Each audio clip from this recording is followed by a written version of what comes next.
Okay, so the video is working. Alright. Let me make sure all these other applications are closed before I start. Okay, I'll start off here. So, the assignment we are doing is actually, let me just go into Google Gemini. So, to get my prompts, I basically copied what the assignment was and then told Google Gemini to use the driver framework to solve this. So I told it to define and discover, represent, implement, validate, evolve, and reflect the problem. So here's the breakdown it gave me. We'll start with, so it projected to have $6.285 million at retirement. And then I'll get to this later. Like, we'll show you how we solve for this. But then in the alternate, a more aggressive plan could increase to 7.559 million. And that's part of the evolve part that I'll get into later as well. But let's just dive in, and I'll show you what Google Gemini did to break it down and how I understand it now. So define discover step. So the first step they did is was to define what the client wanted, their goal, and then discover all the financial variables that are needed to solve this. So the goal was to find the future value of the client's retirement savings by the H265, its present value, and to analyze other strategies as well. So the client's profile, he's 22 years old. The prompt asks to find the future value when you would be retiring at 65. So that gives us a 40-year investment horizon, which we would use as our N, or just number of what we're looking at. I'll go into that more later as well. But 43-year investment horizon is what we're going to be focusing on. For income and savings, he starts at $65,000 per year, which was given in the prompt. And as well, also was given a prompt was that his 3% annual raise and plans to save 30% of his income. So after the first year, his first year contribution would be $19,500, because 65,000 times 30%, because 30% is what he's saving from his annual salary, would get us 19,500. So that's where that number comes from. And then it is in the prompt, it tells us that it's expected to grow at a blended rate, and it gives us the 5% discount rate or interest rate, and which we will use to determine the present value. But all right, now let's represent the problem using the financial modules and formulas. So because this is we're not given just a present value or a future value, we're giving something that is going increasing per time. So because of that, we're going to use the formula for the future value of growing annuity, and I'll show you, and Google Gemini shows us how to calculate this, and I'll explain it too. But basically, we need to find the weighted average return, which is our R, which is our rate that we need for the formula. So in the prompt, it gives us a blended return of 60 to 40, or 60 and 40. And that 60 represents, I believe it was, it represents 60% of the investments are going to stocks and 40% are going to bonds. And the return for stocks is 8%, and the return for bonds is 4%.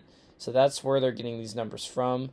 And then for the whole average return, so that's including your stocks and bonds, that's how you'd calculate it. So it'd be 6, I don't know why they put 0.60 times 8%, but it would be 60% times 8%, 40% times 4%, or 0.6 times 0.08 plus 0.4 times 0.04. I don't know why they split into percents, but it's the same thing. We get 4.8% for the stocks and 1.6% for the bonds, and we add them together to get the whole weighted average return, which is 6.4%. So that is what the rate is coming from.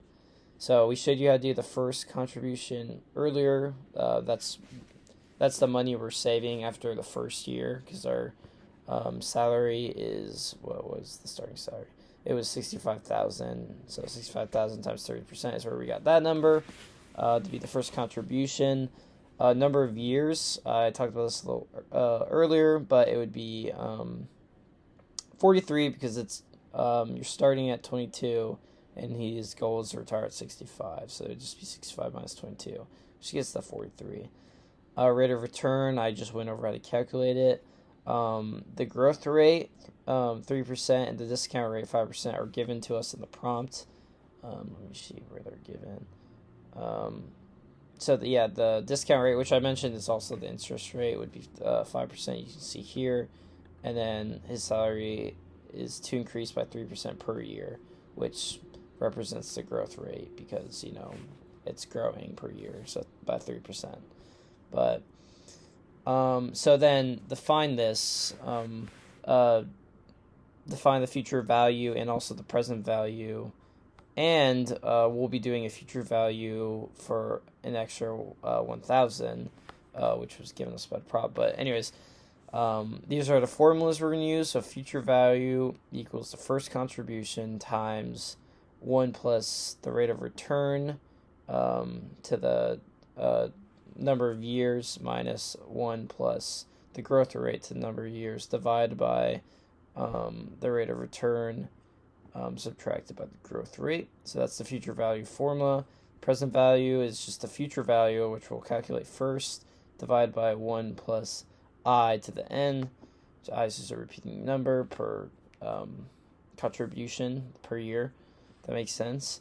And it makes sense to me. But and then for the extra 1,000, it will just be future value equals the PMT. PMT times the 1 plus rate of return to the number of years minus 1 divided by the rate of return. So now let's implement these formulas. I mean, it looks like it's just a bunch of symbols and numbers, but it makes sense when I go through with the numbers. So first we're going to find the future value at H265. That's the main goal. So we take the first contribution, which is 19,500. We plug in what I just said, the 1 plus, which they already added it, but since the rate is 0.064, it's obviously 1 plus 0.064 equals 1.064. The number is 43, because 65 minus 22 is 43.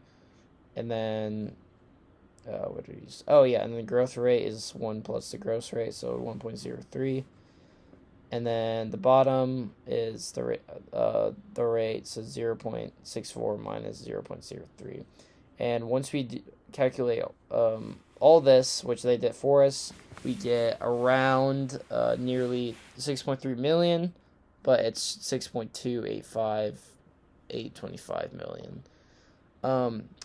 Now for the present value, now that we've calculated the future value, we can now calculate the present value. So we just plug this number in to this formula, and as you can see, it's future value over 1 plus the I, the discount rate, which is 5%. Sorry, I actually forgot that the I was discount rate.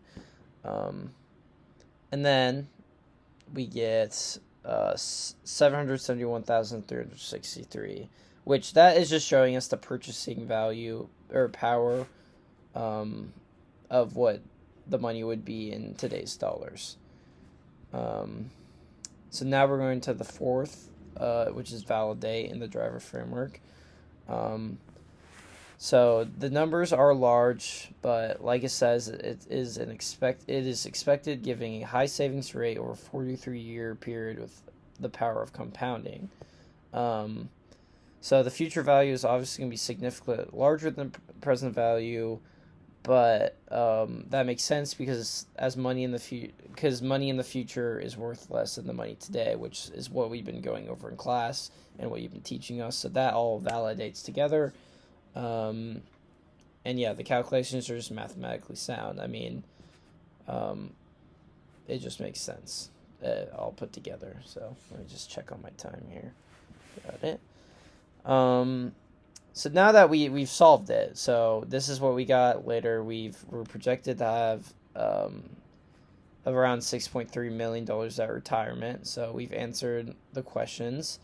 We've seen what the present value for the amount would be.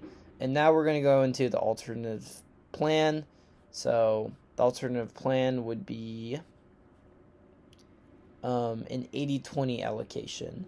So, and also, so for the evolve stage is just like kind of thinking a little bit deeper, like what would be an alternate to it. So if a 22-year-old, you're starting young, you can probably afford to take on more risks because you want more returns in the future, which is exactly what it says here.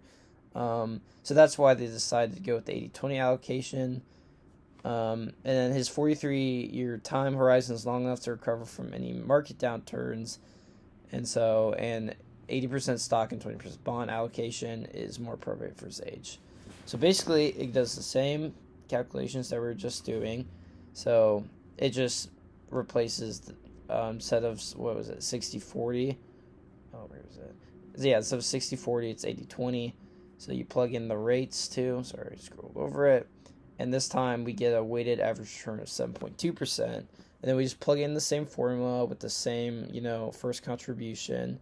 And we get about $7.559 million, which is an additional $1.27 million at retirement. So basically, by doing another allocation plan, you can see how much more money would result in just increasing more investments compared to increasing more investment stocks compared to bonds. So, and it summarizes it right here. The simple change in strategy could result in additional $1.27 million at retirement, which is insane.